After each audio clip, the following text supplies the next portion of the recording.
Bagaimana kalau kelas Shadow Mage yang dianggap paling lemah, tiba-tiba kehilangan semua cooldown sihirnya? Di saat para jenius sombong dengan batas 2 pasukan, Chen 11 justru memanggil ribuan pasukan tengkorak abadi dalam hitungan detik. Inilah permulaan teror sang Raja Bayangan yang membungkam seluruh kota. Di tengah hutan belantara, seorang anak laki-laki dikepung oleh kawanan wasdalan Grey Wolf level 5. Ia menangis, memohon agar monster-monster itu menjauh darinya. Genaman kawanan serigala itu berubah menjadi serbuan serentak, menutup semua jalur pelarian anak tersebut. Tak sanggup menahan rasa takutnya, anak itu memegani kepala dan menjerit histeris saat cakar-cakar tajam semakin mendekat. Sebelum serigala-serigala itu sempat menerkam, sebilah tebasan cahaya menembus kawanan tersebut dan menjatuhkan mereka dalam satu serangan. Tubuh para Grey Wolf terkapar di tanah dan mulai pecah menjadi serpihan data, sementara sebuah suara lembut menenangkan anak yang masih gemetar ketakutan. Dengan air mata yang belum kering, anak itu memastikan bahaya benar-benar telah berakhir dan mendapat jawaban bahwa ia sudah aman. Sang penyelamat mengulurkan tangannya, lalu menawarkan untuk mengantar anak itu kembali ke kota. Baru di depan kota, anak itu mengetahui bahwa penolongnya adalah Luo Zhenning, pahlawan besar dari Destiny Covenant Association. Bertahun-tahun kemudian, anak yang sama telah tumbuh menjadi seorang remaja dan baru saja bangkit sebagai Shadow Mage, ditemani 2 prajurit kerangka. Ia tahu Shadow Mage bukanlah kelas yang sama sekali tak berguna, tetapi kemampuannya dianggap terlalu biasa jika dibandingkan dengan kelas langka lainnya. Batasnya jelas, Shadow Mage level rendah hanya bisa mengendalikan 2 kerangka, dan harus menunggu 10 menit untuk memanggil kembali setelah mereka hancur. Menyadari betapa mudahnya kelas ini menjadi beban tim, remaja itu menyesali hasil kebangkitannya. Panel status akhirnya mengungkap namanya sebagai Chen 11. Meski kekuatan spiritualnya mencapai 150, ia hanya memperoleh Shadow Mage level 0 dengan atribut rata-rata. Semua atribut dasar Chen 11 berhenti di angka 10, membuat hasil luar biasa dari tes spiritualnya terasa sia-sia. Chen 11 teringat bahwa hanya Jian Mengwei yang juga melewati ambang kekuatan spiritual untuk kelas tersembunyi. Dengan nilai 110, ia masih berada 40 poin di bawah Chen 11. Teriakan petugas mengumumkan Jian Mengwei sebagai Void Wanderer, kelas tersembunyi SSS, membuat Chen 11 berbalik kaget. Di pusat lingkaran kebangkitan, Jian Mengwei berdiri diselimuti retakan cahaya ruan yang menegaskan kekuatan kelas barunya. Para siswa langsung membicarakan peluang Jian Mengwei masuk Destiny Covenant Association, sementara bisikan mereka mempertanyakan mengapa Chen 11 yang lebih berbakat justru mendapat kelas biasa. Ampilan sistem menegaskan jurang di antara keduanya. Void Wanderer milik Jian Mengwei adalah kelas SSS, sedangkan Shadow Mage Chen 11 jauh tertinggal. Chen 11 memperkirakan dirinya bahkan tak akan lolos rekrutmen bulan depan, dan yang paling ia takutkan adalah mengecewakan Luo Zhenning. Destiny Covenant Association adalah guild nomor 1 di Grecia dan satu-satunya yang langsung berada di bawah negara, sekaligus tempat Luo Zhenning bernaung. Rekrutmen mereka dimulai sebulan setelah hari kebangkitan dan hampir selalu memilih pemilik kelas langka atau tersembunyi, membuat kelas biasa nyaris tak punya peluang. Chen 11 berjalan menunduk menembus kerumunan yang terus memuji kecantikan dan bakat Jian Mengwei. Dari belakang, Jian Mengwei memperhatikan Chen 11 yang meninggalkan aula saat para siswa lain sibuk mengeremuninya. Tatapan Jian Mengwei tetap tertuju pada kepergian Chen 11, seolah ada sesuatu yang belum sempat ia ucapkan. Daun-daun melintas di langit cerah, menandai perpindahan dari akademi menuju tempat tinggal Chen 11. Chen 11 tiba di Jian City Sechonduel Farahome, bangunan panti tempat ia dibesarkan. Seorang penasu memanggilnya Little 11 dan menanyakan kesedihannya, tetapi Chen 11 menolak makan malam dan memilih kembali ke kamar. Sambil membiarkannya pergi, penasu itu menebak hasil kelas kebangkitan Chen 11 pasti tidak sesuai harapan. Chen 11 menutup pintu kamar, memisahkan diri dari perhatian orang-orang di panti. Terbaring lemas di ranjang, Chen 11 membandingkan dirinya dengan Jian Mengwei dan rasa kelas seseorang sudah menentukan nasib sejak lahir. Setelah menenangkan diri, ia menolak menyerah. Shadow Mage memang biasa, tetapi level tinggi dan perlengkapan yang tepat masih bisa membuka jalan. Mengingat Luo Zhenning, Chen 11 berjanji akan terus mengejar sang pahlawan dan tidak akan menyerah. Tepat saat tekadnya kembali, jendela status mendadak menampilkan pembaruan sistem yang baru mencapai 50%. Batang pembaruan bertahan di angka 50%, membuat Chen 11 menunggu dengan bingung. Pembaruan akhirnya mencapai 100% dan sistem menyatakan fitur baru siap dilihat. Atribut serta skill summon undead masih terlihat sama. 10 mana untuk buah kerangka, statistik mereka hanya setengah dari milik Gen 11, dan cooldownnya 10 menit. Karena tak menemukan perubahan pada halaman awal, Gen 11 menyadari ada bagian lain yang baru muncul. Menu baru itu bernama Golden Trait. Trait pertamanya adalah Arcane Grace, dan satu trait baru akan terbuka setiap 5 level. Gen 11 terkejut karena selama 3 tahun belajar teori di akademi, ia tak pernah melihat kolom trait pada panel sistem siapapun. Dia membuka detail Arcane Grace, ingin memastikan fungsi dari trait emas itu. Efek Arcane Grace mulai terbaca, semua skill miliknya mengalami perubahan total. Kalimat terakhirnya mengungkapkan inti kekuatan itu, semua skill Gen 11 tidak memiliki cooldown lagi. Gen 11 bangkit dengan mata terbelalak, hampir tidak percaya dengan arti efek tersebut. Teriakannya tentang skill tanpa cooldown menggema sampai ke area cuci, membuat pengasuh panti kebingungan. Untuk kelas sihir, cooldown adalah batasan paling krusial dan peralatan untuk menguranginya sangat mahal. Kini Gen 11 menyadari, 100 mana sudah cukup untuk memanggil 20 kerangka sekaligus. Bayangan pasukan kerangka yang mengepungnya muncul di benak Gen 11, menunjukkan potensi mengerikan dari pemanggilan beruntun. Ketika banyak kerangka benar-benar berdiri dengan mata biru menyala, Gen 11 memastikan Arcane Grace bekerja dan menyadari jumlah mereka hanya dibatasi oleh mana. Deretan tengkorak raksasa dalam imajinasinya membuat satu tujuan menjadi jelas.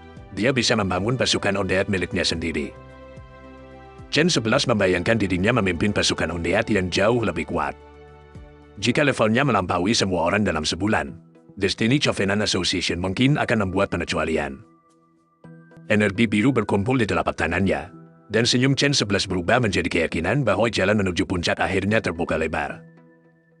Dengan beberapa prajurit kerangka mengikutinya menuruni tangga, Gen 11 memutuskan langsung menuju Beginner Domeon, sementara pengasuh panti terpaku ketakutan. Gen 11 sekali lagi meminta Luo Zhenning untuk menunggunya, lalu berjanji akan menjadi seseorang yang dapat dibanggakan sang pahlawan. Aula Domeon ramai dengan para awak kenari yang hilir mudik melewati portal. Semuanya siap memilih Domeon yang sesuai dengan kemampuan mereka. Di tengah keramaian petarung berzirah dan pengguna sihir, semua orang terlihat sudah punya kelompok atau tujuan masing-masing. Gen 11 berdiri sendirian di depan portal Beginner Proving Grounds level 0. Rupanya, peserta lain lebih memilih Domeon Team, jadi area pemula itu hampir kosong. Ucapan gadis yang baru saja pergi masih terngiang di telinganya. Gadis itu membangkitkan Rare Class, sementara Gen 11 hanya mendapat Regular Class. Gadis berambut pirang di samping pemuda berzirah itu menegaskan bahwa jurang di antara mereka akan semakin lebar, lalu menyuruh Gen 11 berhenti mengganggunya. Mereka adalah Chen Lucy, mantan kekasih Gen 11, dan Xing Wei, pewaris Xing Financial Group sekaligus rival cintanya. Xing Wei membanggakan jasa kari yang disiapkan ayahnya, lalu menunjuk Gen 11 agar bermain saja dengan para kerangkanya. Saat Chen Lucy dan Xing Wei pergi sambil tertawa, Gen 11 mengakui bahwa regular class memang dipandang sebagai jalan menuju mediokritas. Berakhirnya hubungan mereka pun tidak terlalu menakjubkannya. Beberapa orang merasa kasihan dan ingin mengajaknya bergabung, tetapi kebencian Xing Wei membuat mereka terlalu takut untuk mendekat. Karena tidak memiliki party, Gen 11 memilih masuk ke Beginner Proving Grounds seorang diri untuk memburu monster dan menaikkan level. Portal kembali berkilau setelah Gen 11 menghilang di dalamnya, dan seorang pria bertopeng segera menyadari pergerakan itu. Pengawas bertopeng itu tetap berada di luar Domeon, seolah memang ditugaskan untuk mengamati siapapun yang memasuki portal. Melalui hologram di perjalanan tangannya, pria itu melapor kepada Jia Menwai bahwa Gen 11 telah memasuki Beginner Proving Grounds. Di dalam Domeon, panel aturan menjelaskan bahwa tempat ini hanya untuk peserta di bawah level 10, sementara level monster naik satu tingkat pada setiap lapisan dari pusat. Peringatan berikutnya menegaskan bahwa memasuki jangkauan agro akan memicu serangan aktif, dan siapapun yang keluar dari Save Zone tidak dapat mundur kembali setelah pertempuran dimulai. Setelah memahami risikonya, Gen 11 melangkah melewati batas Save Zone dan menerima bahwa jalur mundur akan tertutup begitu monster terpancing. Dari kegelapan lapisan pertama, puluhan mata hijau menyala serempak dan mengunci posisi Gen 11. Panel identifikasi menamai mereka Glow Errata level 1. Monster normal yang memberikan 10 XP per kill dan hanya memiliki serangan biasa dalam jarak 3 meter. Pada level 0, Gen 11 baru memiliki satu skill. Masalah terbesar pemula bukan daya serang, melainkan mengendalikan aggro saat banyak monster menerjang sekaligus. Glow Erate respawn sekitar 8 detik dan berpatroli dalam radius 3 meter. Gen 11 sengaja mendekati ambang aggro, berniat memakai summon sebagai garis depan sekaligus pertahanan lapisan pertama. Begitu Gen 11 melintasi batas itu, mata salah satu Glow Erate berubah tajam dan menandai bahwa aggro telah aktif. Gen 11 meneriakkan, Summon Shadow. Lalu energi bayangan pekat melilit tubuh dan tongkatnya untuk memulai pemanggilan. Kawanan Glow Erate menerjang dari segala arah, tetapi prajurit kerangka mulai muncul di antara pusaran bayangan sebelum mereka mencapai Gen 11. Arcana Grace menghapus jeda antar caste, sehingga Gen 11 dapat mengulang pemanggilan tanpa menunggu cooldown, sementara kerangka terus bermunculan. Setelah menuangkan seluruh mananya ke dalam pemanggilan beruntun, Gen 11 melihat bila mana benar-benar kosong. Sebagai gantinya, 20 Shadow Skeleton sudah berdiri mengelilingi Gen 11 dan siap menerima perintah. Barisan kerangka membentuk dinding rapat di depan tuannya, memutus jalur serbu kawanan tikus yang terus berdatangan. Dengan tatapan dingin, Gen 11 hanya memberikan satu perintah kepada pasukan pertamanya, bunuh mereka semua. Puluhan kerangka langsung menerjang dan menebaskan senjata ke tengah kawanan Glow Erate, mengubah serangan monster menjadi pembantaian sepihak. Seekor Glow Erate terbelah oleh pedang kerangka, dan sistem segera mencatat 10 XP pertama untuk Gen 11. Kerangka lain menyapu tikus berikutnya tanpa memberi ruang untuk membalas, menambah 10 XP lagi ke perolehan Gen 11. Tubuh-tubuh Glow Erate mulai menumpuk di lantai, sementara serangan pasukan kerangka terus mematahkan gelombang yang tersisa. Di tengah pasukan bayangan yang bertarung sendiri, Gen 11 hanya perlu mengawasi rentetan notifikasi kill yang terus muncul. Beberapa Glow Erate tumbang hampir bersamaan, dan tumpukan notifikasi 10 XP menunjukkan betapa cepat pasukan itu membersihkan lapisan pertama. Dalam waktu kurang dari 10 menit, Gen 11 sudah naik dari level 0 ke level 1 tanpa perlu menyerang langsung. XP dari Solo Domion jauh lebih besar daripada hasil berbagi dalam party. Panah level 1 juga memberinya 5 free attribute points untuk dialokasikan. Gen 11 segera memasukkan ke-5 poin itu ke Intelligence, memilih memperkuat sumber daya utama kelas sihirnya. Bagi Magicless, Intelligence menentukan spell damage sekaligus batas maksimum mana, sehingga pilihan itu langsung mendukung gaya bertarungnya. Gen 11 menilai bahwa kekurangannya saat ini bukan jumlah musuh atau daya serang, melainkan persediaan mana untuk mempertahankan pasukan. Setelah Intelligence bertambah, maksimum mananya melonjak menjadi 250. Kini ia bisa mengerahkan lebih banyak summon dan menjaga kendali medan lebih lama. Dengan pasukan kerangka yang kembali tersusun di belakangnya, Gen 11 melangkah menuju lapisan berikutnya dengan keyakinan yang jauh lebih besar. Sepatunya meninjak area baru, menandakan Gen 11 telah meninggalkan medan pertempuran Glow Erate dan memasuki batas lapisan selanjutnya. Di lapisan kedua, Gen 11 memimpin di depan barisan kerangka bayangan, sementara siluet monster-monster baru mulai menepung jalannya. Geraman keras memecah keheningan dari ke-8, saat kawanan serigala bermata merah menampakkan taring-taring mereka. Sistem mengenali mereka sebagai Grey Wolf level 2, monster normal dengan serangan biasa yang memberikan 20 XP setiap kali dikalahkan. Gen 11 kembali menggunakan Summon Shadow, memperkuat pasukannya sebelum kawanan Grey Wolf sempat menepung posisi mereka. Para kerangka bayangan menerobos maju dan menebas Grey Wolf satu persatu, memunculkan notifikasi 20 XP di tengah cipratan darah. Cahaya kenaikan level menyelimuti Gen 11, seiring hasil pembantaian kawanan serigala mendorong progresnya sekali lagi. Panel status mengonfirmasi bahwa Gen 11 telah mencapai level 2, jauh lebih cepat dari jalur leveling pemula pada umumnya. Satu tebasan terakhir memutus tubuh Grey Wolf yang masih bertahan, dan 20 XP kembali masuk ke status Gen 11. Serigala itu jatuh terlentan di antara darah dan bekas serangan, menandai runtuhnya sisa perlawanan di lapisan kedua. Tak lama kemudian, seluruh kawanan Grey Wolf tergeletak di lantai, sementara energi ungu dari pasukan kerangka masih berdenyut di atas bangkai mereka. Saat Gen 11 bergerak lebih dalam, seekor ular bermata hijau muncul dari ke-8, menjadi pertanda monster lapisan berikutnya. Belasan ular gelap menjulur dari berbagai sisi koridor, membentuk pengepungan baru di depan Gen 11 dan pasukan kerangkanya. Gen 11 mengangkat tongkatnya, lalu energi bayangan kembali menyelimuti barisan kerangka saat ia menyiapkan serangan serentak. Ujung tongkat bermata merah menyapu ke depan seperti sinyal komando, menarahkan seluruh pasukan pada kawanan ular. Kerangka bayangan berlari dalam formasi lebar dan menutup jarak sebelum kawanan ular itu sempat memanfaatkan jumlah mereka. Tebasan kerangka memutus ekor Bell Snake, dan sistem memberikan 30 XP atas kill tersebut. Serangan berikutnya mencabik beberapa Bell Snake sekaligus, membuat notifikasi 30 XP terus bermunculan di tengah amukan pasukan. Beberapa jam kemudian, lantai dipenuhi bangkai monster, dan Gen 11 telah mencapai level 5 hanya dalam 3,5 jam. Sistem juga menyatakan bahwa setiap 5 level akan membuka satu skill baru dan satu golden trait baru.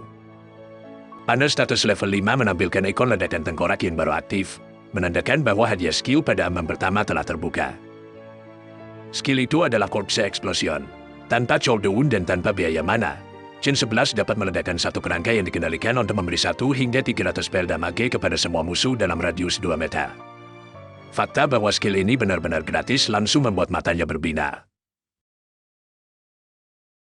Gen 11 menghentikan langkahnya di tepi jalur menuju portal berikutnya. Setelah berhasil menembus lapisan sebelumnya, ia bersiap membawa pasukan kerangkanya melangkah lebih jauh. Di belakang Gen 11, barisan Shadow Skeleton memenuhi lorong. Ini adalah bukti nyata bahwa kemampuan pemanggilan tanpa cooldown telah mengubahnya menjadi pasukan satu orang. Portal biru menuju lantai berikutnya berputar di depannya, sementara para kerangka menunggu perintah. Monster penjaga lantai kelima dikenal sebagai Ironclad Rhino Lizard, monster elite level 5 bertipe Heavy Assault yang memberikan 50 XP untuk setiap yang berhasil dikalahkan. Pertahanannya bukan hanya sekadar plat baja. Ironclad Charge dapat menubruk lurus, mendorong, dan menyebabkan efek pendarahan, sedangkan Steel Thorn Rebound memantulkan sedikit damage dari serangan jarak dekat. Sekawanan kadal badak berlapis duri menggeram di depan portal, menutup arena lantai kelima dengan tubuh berat mereka. Alih-alih gentar, Gen 11 justru tersenyum. Para monster elite itu adalah sasaran sempurna untuk menguji skill barunya. Ia mengangkat tongkatnya dan memimpin pasukannya memasuki lantai kelima. Gen 11 menerobos portal di barisan terdepan, membiarkan pasukan summonnya menyusul di belakangnya. Begitu kakinya menapah lantai arena, cahaya portal berputar di belakang langkahnya. Gen 11 dan para Shadow Skeleton berhadapan langsung dengan kawanan Ironclad Rhino Lizard yang sudah bersiap menyerbu. Para monster elite itu serentak mengaktifkan charge, merendahkan tubuh, lalu melesat seperti tembok berduri.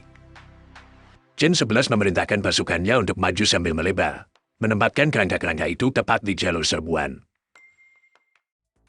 Saat kedua formasi hampir bertemu, Gen 11 mengaktifkan Corpse Explosion. Kerangka terdepan menyala merah dan menerjang ke tengah kawanan, berubah menjadi bom hidup yang tetap berada di bawah kendalinya. Ledakan pertama merobek seekor monster. Sistem mencatat satu tornir Rhino Lizard tumbang dan 50 XP masuk. Ledakan berantai menyapu target lain satu demi satu, membuat notifikasi kill dan XP bermunculan di tengah semburan merah. Setiap kerangka yang diledakkan langsung diganti lewat Shadow Summon. Lalu, Gen 11 mengulang Corpse Explosion tanpa cooldown maupun biaya mana. Di tengah rentetan ledakan, sistem mengirim pemberitahuan bahwa Golden Trait baru telah terbuka. Gen 11 segera menyentuh jendela sistem untuk memeriksa hadiah level 5-nya. Trait itu bernama Soul Path Guardian. 100% damage yang diterima pemain akan dialihkan kepada summon miliknya. Selama summon masih ada, mereka menjadi perisai hidup bagi Gen 11. Dengan Arcana Grace yang menghapus cooldown, Gen 11 dapat terus mengganti summon yang hancur. Menurut perhitungannya, kombinasi itu membuatnya nyaris mustahil dibunuh. Belum sempat ia menikmati penemuan tersebut, seekor Ironclad Rhino Lizard menerobos kabut ledakan dan kembali melakukan charge. Rupanya, satu monster lolos dari formasi kerangka dan kini berlari lurus ke arah Gen 11. Tubuh beratnya menghantam Gen 11 dan melemparkannya ke belakang, tepat seperti efek knockback dari Ironclad Charge. Namun, Soul Path Guardian langsung aktif. Damage serangan itu dipindahkan ke salah satu Shadow Skeleton hingga kerangka tersebut remuk, sementara tubuh Gen 11 tetap utuh. Setelah bangkit tanpa luka, Gen 11 hanya memberi satu perintah singkat, bunuh monster itu. Seorang Shadow Skeleton menerjang dengan mata merah, mengayunkan pedang ke titik lemah kadal badak. Tebasan itu menumbangkan target yang lolos, dan sistem kembali memberikan 50 XP. Pasukan kerangka melanjutkan pembantaian di sekelilingnya, sementara Chen 11 berjalan tenang di antara notifikasi kill yang terus muncul. Setelah grinding sejak pagi, Chen 11 akhirnya menghentikan rentetan korpse explosion. Rasa lapar membuatnya memutuskan untuk keluar dan mencari sarapan. Ia melangkah melewati portal keluar, meninggalkan lantai kelima yang sudah dipenuhi bekas ledakan. Chen 11 kembali ke Dungeon Hall di tengah keramaian, tampil seolah baru selesai dari latihan biasa. Dari balik pilar, agen bertopeng yang mengawasinya segera menaktifkan skill insight. Pemindaian itu menampilkan level 5 di atas Chen 11, hasil yang membuat mata sang agen memelalap. Agen tersebut membuka komunikasi hologram dan melaporkan kepada Jia Menhuai bahwa Chen 11 baru saja keluar dari Proving Grounds. Mendengar bahwa Chen 11 sudah mencapai level 5, Jia Menhuai tidak dapat menyembunyikan keterkejutannya. Di kediaman Jia Menhuai, ia meminta ayahnya berhenti mondar-mandir karena gerakannya mengganggu konsentrasinya. Jia Menhuai membalik-balik buku materi kelas, tetapi langkah ayahnya yang tak berhenti berputar justru membuat kepalanya terasa pusing. Ayah Jia Menhuai menegaskan bahwa mempelajari teori bisa nanti saja. Prioritas utama setelah awakening adalah menaikkan level. Jia Menhuai tetap tenang karena Fight Wanderer adalah hidden class, jadi ia merasa tempat di Destiny Covenant Association sudah hampir pasti menjadi miliknya. Ayahnya menghantam meja dan mengingatkan bahwa ia bertanggung jawab atas rekrutmen Destiny Covenant di Tianyuan Academy. Putrinya tidak boleh tertinggal dan mempermalukannya. Jia Menhuai akhirnya menutup buku, lalu memutuskan makan sebentar sebelum pergi ke alam liar untuk memburu monster dan menaikkan level. Melihat putrinya pergi sesuka hati, sang ayah mengeluh bahwa ia mungkin sudah terlalu memanjakan Jia Menhuai. Laporan hologram dari agen bertopeng mendadak mengubah suasana. Chen 11 telah keluar dari beginner Proving Grounds dalam keadaan level 5. Ayah Jia Menhuai masih menyuruhnya segera makan lalu mulai leveling, tanpa menyadari bahwa pikirannya sudah tertuju pada Chen 11. Saat ayahnya menargetkan level 5 sebelum gelap, Jia Menhuai mengakui bahwa 150 spirit points memang tidak mungkin melahirkan shadow mage biasa, tetapi laju Chen 11 tetap terasa tidak masuk akal. Sebelum keluar, Jia Menhuai berbalik dan bertanya seberapa banyak ayahnya mengetahui beginner Proving Grounds. Wajah sang ayah langsung mengeras. Baginya, beginner Proving Grounds bukan tempat latihan biasa, melainkan jebakan maut. Jia Menhuai menjelaskan bahwa monster di sana memang memberi XP sedikit lebih besar, tetapi efisiensinya sangat rendah dan bahkan kalah dari power leveling di alam liar. Ayahnya menambahkan bahwa hidden class sekalipun biasanya memerlukan hampir 10 jam, sehingga Dungeon itu jelas bukan taman bermain. Namun Jia Menhuai telah menerima laporan bahwa Chen 11 menembusnya hanya sekitar 2 jam. Ia pun mulai menduga shadow mage miliknya menyimpan keanehan besar. Ayah Jia Menhuai menolak kemungkinan itu. Shadow mage biasa hanya memulai dengan 2 kerangka rapuh dan cooldown 10 menit, sehingga ia melarang putrinya menyentuh Proving Grounds. Sebelum percakapan berakhir, sang ayah menanyakan apakah ada prospek lain yang layak selain Jia Menhuai, dan ia menjawab bahwa memang ada 1 orang. Pertanyaan singkat tentang siapa orang itu membuat perhatian sang ayah langsung tertuju kepadanya. Jia Menhuai justru menggoda ayahnya. Karena ia dilarang memasuki Proving Grounds, ia menolak membocorkan nama prospek tersebut. Sang ayah membela larangannya sebagai tindakan demi keselamatan, lalu menalihkan pembicaraan kepada 5 pemilik Reckless lain pada awal pening kali ini. Jia Menhuai hanya mengatakan bahwa ia belum mengenal ke-5 orang itu cukup baik untuk menilai perkembangan mereka. Ia kemudian berpamitan keluar, meninggalkan ayahnya mengeluh seolah telah menanggung utang besar kepada putrinya sejak kehidupan sebelumnya. Sebelum benar-benar pergi, Jia Menhuai memerintahkan agen bertopeng terus mengawasi Chen 11. Laporan terbaru menyebut target sedang berada di Xingtian Grand Restaurant. Adegan berpindah ke Outer Street of Central Square di Tianyi City, kawasan ramai dengan bangunan bergaya klasik. Chen 11 tiba di depan Xingtian Grand Restaurant, restoran paling mewah di Tianyi City yang kabarnya mempekerjakan para master chef lifestyle class berlevel tinggi. Ia mendoma ke bangunan restoran bertingkat itu, menyadari tempat tersebut berada jauh di atas standar hidupnya saat ini. Reputasi restoran itu berasal dari kepala chef berhidden class Elemental Magic Chef, yang masakannya dapat meningkatkan atribut pelanggan untuk sementara. Meski manfaatnya menggoda, Chen 11 menilai harganya terlalu mahal bagi tabungannya. Ia memilih mencari jajanan jalanan lalu segera kembali ke Dumeon. Baru beberapa langkah berjalan, sekelompok awak dengan perlengkapan lengkap menghadang jalannya di tengah jalan. Pemuda berzirah perak di depan rombongan mengenali Chen 11 dan menatapnya dengan senyuman ejek. Chen 11 membalas dengan menyapa orang itu sebagai Tuan Muda Lu, lalu menyindir mengapa ia belum juga pergi leveling. Dengan wajah datar, Chen 11 mengingatkan bahwa Tuan Muda Lu sebelumnya begitu gemar memamerkan diri, tetapi kini justru diam. Tuan Muda Lu membalas dengan menejek 150 spirit points Chen 11 yang menurutnya sia-sia, sekaligus merendahkan pakaian dan perlengkapan White Grid miliknya. Ia memamerkan satu set Blue Blade Gear dan berkata kelompoknya sudah mencapai level 3 hanya dalam beberapa jam, lalu menuntut Chen 11 menyebut levelnya. Chen 11 tidak terpancing untuk menjelaskan apapun. Satu-satunya jawaban yang ia berikan adalah menyuruh mereka pergi. Ucapan singkat itu membuat Tuan Muda Lu naik darah dan memaksa Chen 11 mengulanginya. Para pengikut Tuan Muda Lu segera menyebar, membentuk lingkaran yang menutup jalan keluar Chen 11. Di sela pengepungan, seorang gadis pirang berjubah coklat berdiri agak jauh dan menamati Chen 11 tanpa ikut bergerak. Tatapan gadis pirang itu bertemu dengan mata Chen 11. Tanpa sepatah kata, keduanya menunjukkan rasa tidak suka yang sama kuatnya. Sebelum kelompok itu menyerang, Jia Menghuai melesat masuk dan menendang Tuan Muda Lu tepat di tubuhnya. Tubuh berzirah itu terlempar dan menghantam jalan, membuat seluruh rombongan terdiam oleh serangan mendadak tersebut. Tuan Muda Lu bangkit sambil memaki orang yang berani menyerangnya, belum menyadari siapa lawannya. Begitu melihat Jia Menghuai berdiri di hadapannya, amarahnya langsung berubah menjadi ketakutan dan keterkejutan. Ia buru-buru menyebut kejadian itu sebagai kesalahpahaman, lalu mengajak kelompoknya pergi agar tidak berurusan lebih jauh dengan Jia Menghuai. Saat mundur, Tuan Muda Lu masih sempat menancam Chen 11 agar tidak sampai tertangkap sendirian di lain waktu. Chen 11 kembali bertukar pandang dengan gadis bidang tadi. Dari ekspresi keduanya, rasa permusuhan itu jelas saling berbalas.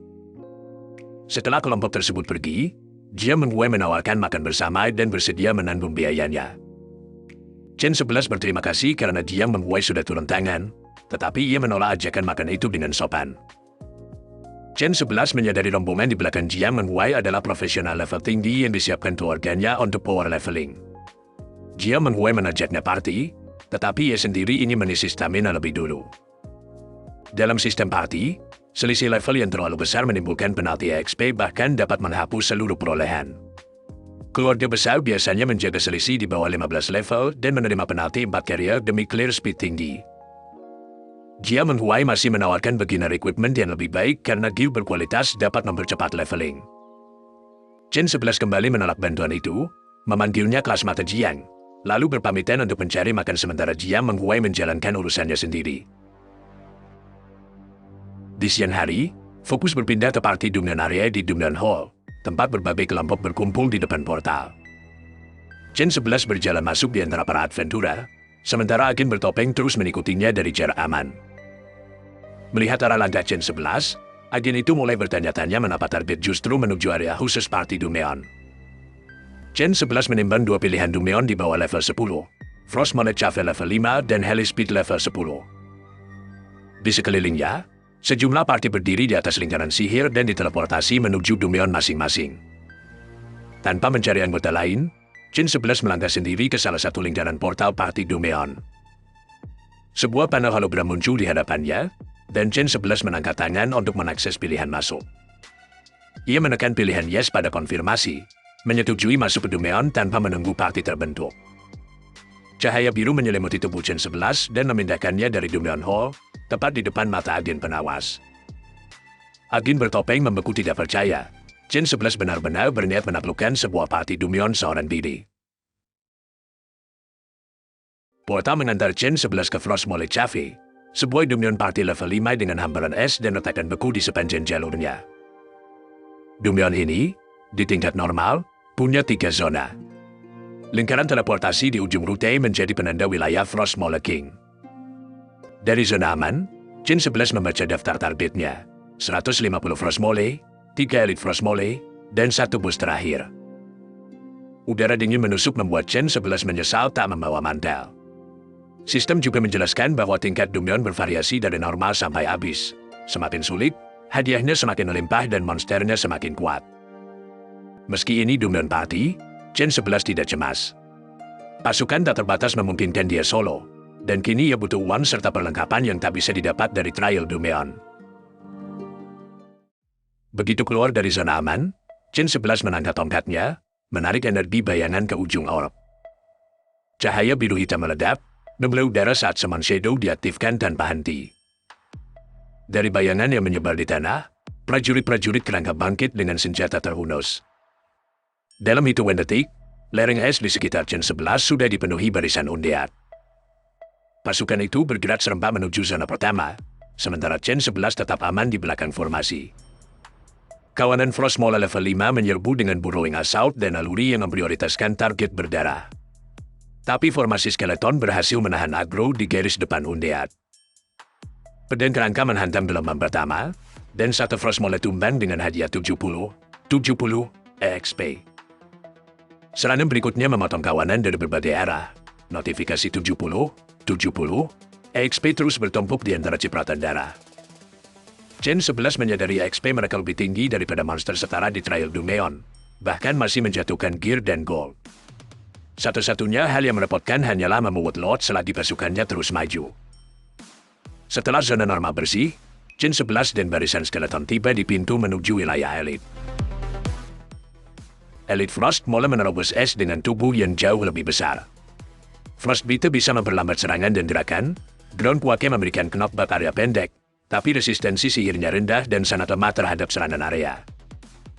Melihat kelemahan itu, Chen 11 hanya memberi satu perintah, kepung.